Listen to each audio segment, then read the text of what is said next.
Broadcasting from the business capital of the world, this is the Podcast Business News Network. So I have a question for everybody here today. Are you on autopilot? And I know that's just a phrase, a word, but are you operating on autopilot when it comes to your personal life, especially when it comes to your professional life, your business, a team that you might lead? Are you on autopilot? You don't want to be. And we're going to tell you why and some of the implications of all of this. And he is somebody, I'm not using the word autopilot for a reason, because he's got a dual role in his life in terms of how he helps others. Long history of piloting, teaches flying in many areas, has been doing that for decades, but also he's been doing this for quite some time now, and that is coaching for relevance, helping people move their lives forward. And he's been trained over the years. As so much neuroscience runs deep in his mind and how he helps us overcome being on autopilot. Organizational maneuverability is all part of it. Randy Swaim is back on the program. Hey, Randy, how you doing today? Good. And as always, good to be with you. So, glad to be here today. We've talked about your airline piloting connection to coaching, but it wasn't until today where I really saw it come very clear. As a lot of us are on autopilot. You can press the button on a plane and it's on autopilot. It's there when you need it. However, you're not going to achieve certain goals. If you're on autopilot, you might not be able to make maneuvers based on weather, direction, and things like that. You're just getting it done. You're getting where you need to go. And in fact, if you think about that, are you aware of how being on autopilot is appropriate and how it's not, given your situation right now? Something to think about. Yeah, it is. Something to think about. Yeah, and last time we got together, I learned how deep you run, even when it comes to the neuroscience involved in all of this. What's your training on that? Oh, you name it. I've been good friends. In fact, I was on the NPN Hub podcast early this morning with my good friend, Dr. Justin Kennedy, JJ Kennedy, and he and I have been together. He's the founder of Institute for Organizational Neuroscience, and he and I have been friends for, I think, about 13 to 15 years now. I totally appreciate him, but I've learned a lot from him, and he's actually the one that certified me as a master level neuroplastician as well. So, so it's been very beneficial just with our relationship and friendship and all that. So that's what brought a lot of that to where, and one of the things I shared with him this morning, I'll just share this with you too, is it's amazing when I think back on my life long before I even mentioned him, I began to get an insight as to how the neuroscience had been playing in my life even before all of that came out, even though I wasn't aware of it at the time. And it's very insightful on that. So, with what you're saying, it's a key point a lot of times. Not everything is rote academic, in our world today. And that's very aligned with my organizational maneuverability concept. Not everything is rote academic. And I could give one picture from aviation if you want me to. But the other side of that is when you're talking about somebody going with autopilot because they're just shutting their brain off and going with what some academic thing said. At what point is that right? And at what point is it not right? And do people have clarity on when they've got to get the autopilot off, fly the airplane, understand and clarify it right, and do it right? And that's what a lot of people in today's world don't think about. Wow. Do you feel that many people may think they're doing it right because they're doing what they always did and they got by, there was no major issues. They're kind of just on autopilot. And I don't mean that in a negative way, but you're just doing what you always did. To me, that's kind of like autopilot, And you know what? There's a ton of people out there doing just that because that's what some of the schools that they went to are teaching. And there's it is so common out there. It is very key in what people are doing out there. But guess what? It's not always going to get you to the satisfactory and right answer. And Hmm. that's the part that most people are not aware of. Well, I bet you there's two things at play here on the autopilot concept. If it ain't broke, don't fix it. That's probably the mentality. Mm-hmm. And you're getting by. So let's just keep doing what we're doing. But Mm-hmm. on the flip side of that, after a while, if you're still doing what you always did, everything else is changing out here. And you might Yeah, not even adapt to it just because maybe you don't want to take any chances or you just don't want to look at it another way, yeah, or maybe you're just lazy. that's right. And or to be very truthful and ethical with a lot of the people that may be listening, it's because they are not aware of how they need to do that different. Mm. They've gotten comfortable and all that, but in Yeah. their mind, that's what they're supposed to do. But you know what? They're not aware of how sometimes you need to do it differently. And do you have clarity on that? And do you have clarity on how you're going to do that? And when you're Mm. leading teams, guess what? As a leader, when you're trying to lead your teams, if you're trying to develop that in your teams, that can't be just at the point of attack when something happens. You have to kind of know how you can develop that in your teams as they're going through their journey so that at a point where something happens, they make the right decision on the spot. And that's Mm. what a lot of people don't understand. That's something that leaders have to have absolute clarity on. No two ways about it.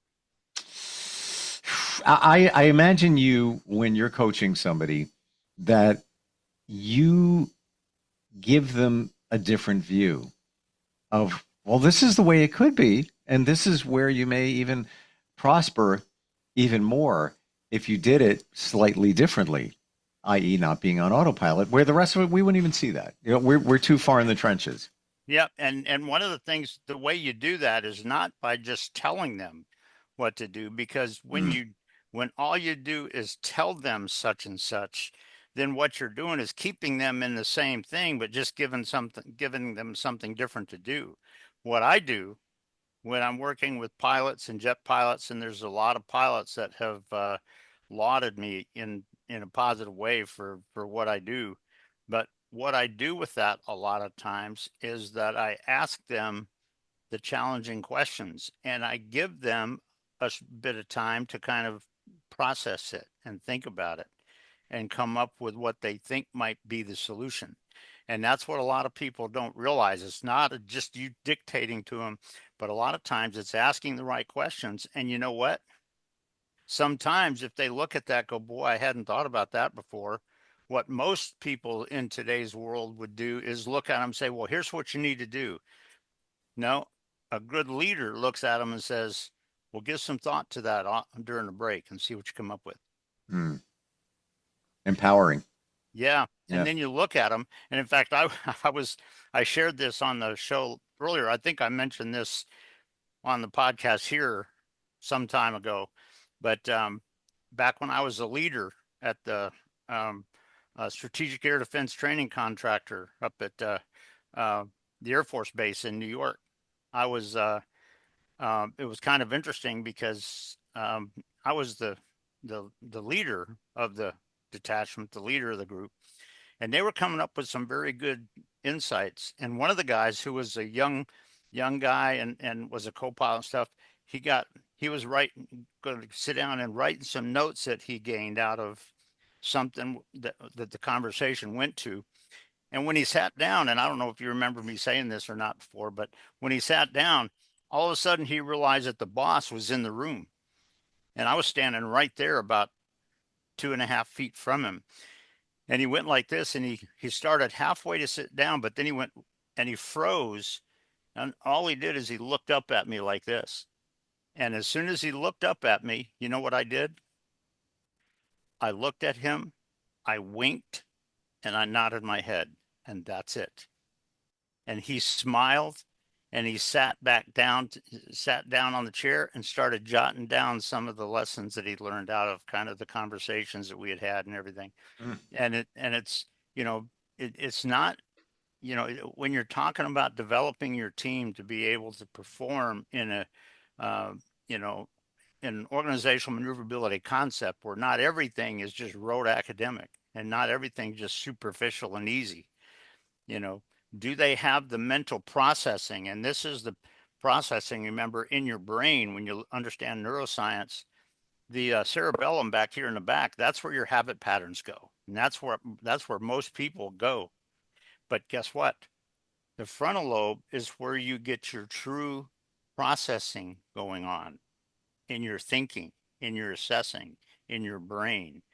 And so, ways that you can get your people doing that is what's going to really develop them to radical success that nobody else would even believe when something positive happened. And Mm.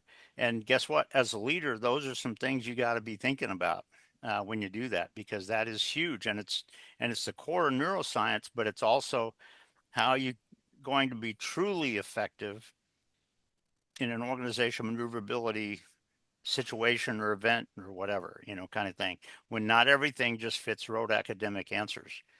And you can do that. Like there's some times where you can put it on autopilot and that can help. There's some other times where you got to take it off autopilot. Mm. There's other times where you may need to just take it off and just sort of in your mind hand fly the airplane and know where you need to go and how you need to get there, kind of thing. And so all of that is just a key part of this, very aligned with some of what you brought and we're talking about. Can we boil it down to some basics right now? We talk about this thing called neuroscience. How do Uh-huh. you define that? Let's go. We've talked about it, but we've not jumped into the neuroscience water. And for somebody that has a slight understanding of it, Yeah. can you give us more? Yeah, I'll give you some more. The idea is neuroscience is really the science of how your brain actually works. And what you do on this is most people that go to school or go to training, guess what?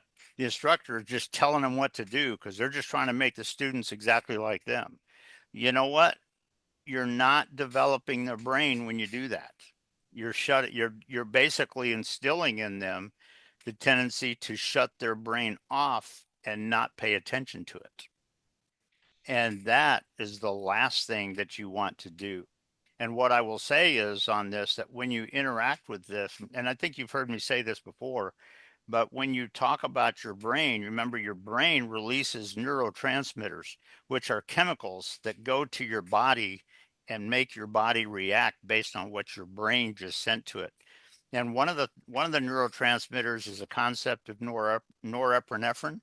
And norepinephrine is a concept that makes people either rise up and fight or run away and just throw it in the trash and not do anything with it. That's sort of the two aspects of norepinephrine. The other one basically is the dopamine, and you've heard me say that before, and Hmm. that's pure arrogant. And if you're just teaching your people to be completely arrogant and just shut all of their thinking off because they're just trying to call attention to themselves superficially, that's not getting the job done either.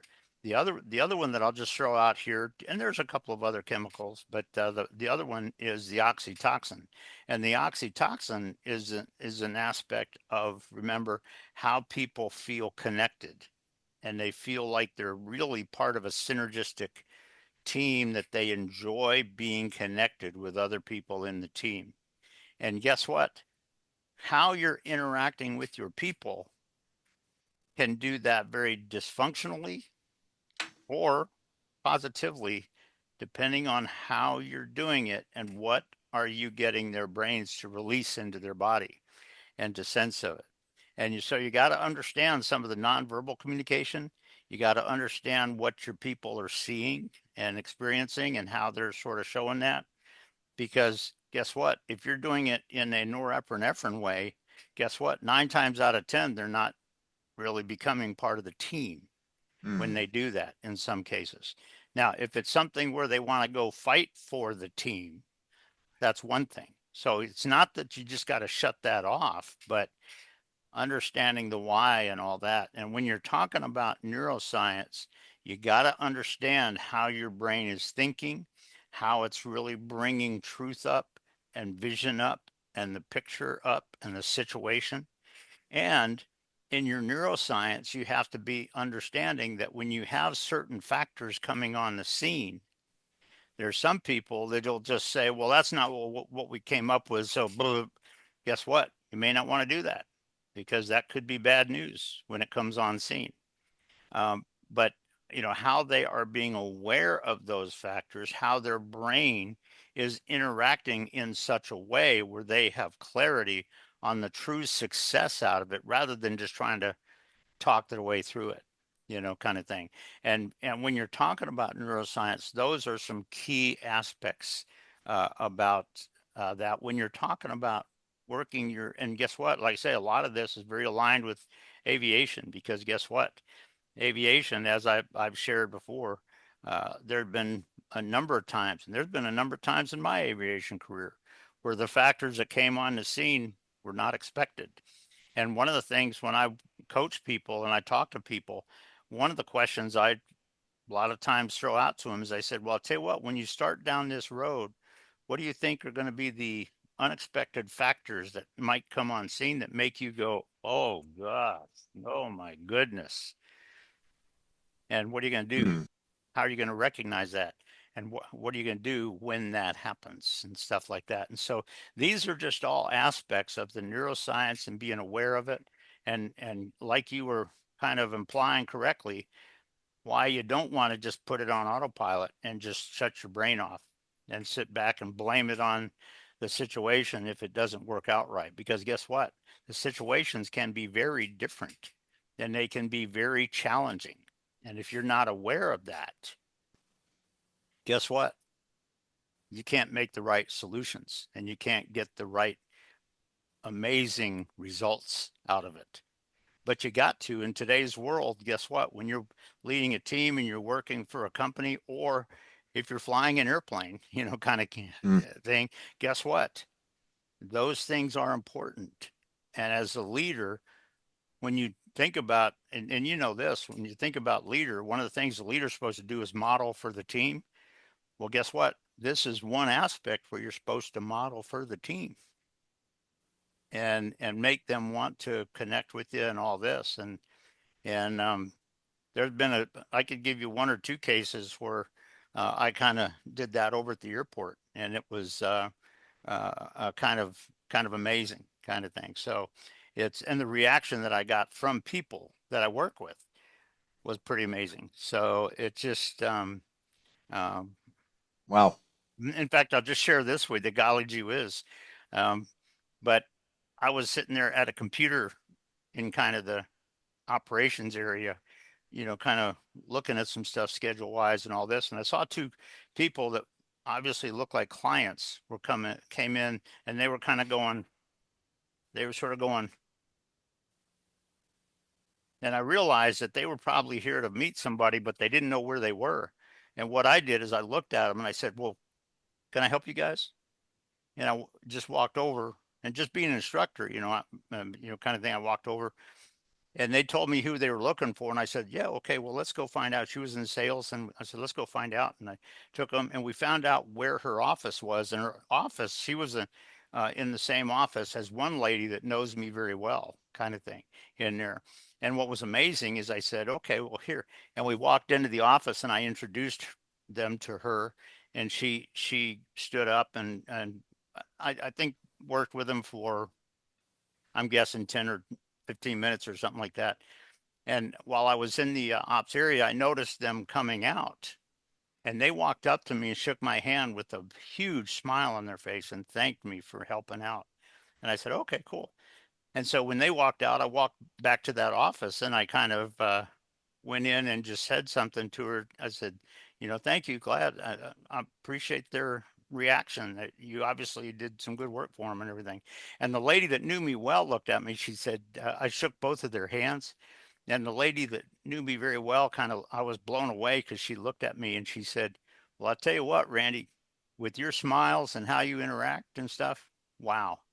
And she looked at me, she said, one thing I'll say, and I said, what's that? And she said, we need to get 15 more instructors just like you. I went, oh, really, kind of thing. And that's not bad mouthing any instructor. So don't take that. It's not, I'm glad with where I work and who I work for and all that kind of stuff. So it's not anything Oh negative yeah, like it's that. like It's when you just, find something that works. Let's say there's a ton of different car models out there, but yeah. you find one that works for you. You stay, you Hmm. want it, you stay with it, Yeah. and you feel good about it. Yeah. Yeah. Question about neuroscience. Okay. Is it impactful when those situations come up where things are good and all of a sudden, wait a minute, what just happened there? And you have to react, and you're in a situation, you have to make some decisions pretty fast. Things just happen. Hmm. Does that help you pilot through those challenging times when you've kind of mastered the neuroscience? And when you are aware of it, yes, because Okay. if you find yourself like with anything, and in fact, I shared earlier today one situation where I had to kind of prevent a fight in a parking lot, kind of thing, with several people, and how I did it was amazing. But the amazing thing about it is when you're looking at neuroscience and you have understanding of it, are you aware of how your brain is releasing those chemicals right now? Hmm. And what do you need to do differently? How do you need to overcome that and react differently in a successful and positive way? Because you know what? If you feel the norepinephrine coming in where you're wanting to stand up and, that kind of thing and everything, guess what? How are you going to reduce that so that you can take control, you can catch the vision, and you can act in a successful way that gets you to where you're going? And guess what? You do that, and the people that are with you probably sense that oxytocin kind of thing, where it's a degree of oneness in the team and everything. And so all of that. So I will say this, that the awareness of neuroscience, when you're talking about really being a leader, or if you're talking about the fact that you're working for a team and you're wanting to become a leader and become a senior manager or whatever and really get involved in this, guess what? Neuroscience is a key aspect. You have to be an absolute scientist on it? No, I'm a certified a maximum neuroplastician kind of thing. But do you have to be at that level? No, you don't have to. But you know what? If you understand what that's doing inside of you, and you understand how you need to react and tweak and accomplish, Hmm. that can be huge. But you know I what? believe Awareness of those neurotransmitters can be huge in that. I believe you've helped us understand that neuroscience is there's a lot of science going on there, but the takeaway for me is that it's being in touch with oneself, understanding oneself, how you react, like you said, the chemical reactions within your brain, so that And, you're not and on autopilot. yep. And how are you engendering that in the people you work with? Yes, yes. Very cool. Yeah. So yeah. So yeah, that is key. And understanding how you need to do things differently so that you engender the real positive stuff within you and also within the people that you interact with. And that is huge. And neuroscience is a key aspect of that. No two ways about it. You've got a powerful arsenal to help people, going from science to coaching methodology and so much more. Start a conversation with Randy. If you're looking to elevate, you have a business, you want to make some changes, coachingforrelevance.com is the website. No sales pitch, nothing going on there. It's conversation. Learn a little something and then maybe learn a lot of something and change your life. Randy, thank you so much for being here today and breaking this all down. Very clear and very powerful, and just I love the way the mind works. It excites me, and I've got a better understanding thanks to you today. Sounds good. Well, I'll tell you what, it's an honor to be on with you, Steve, and we'll look forward to being on again.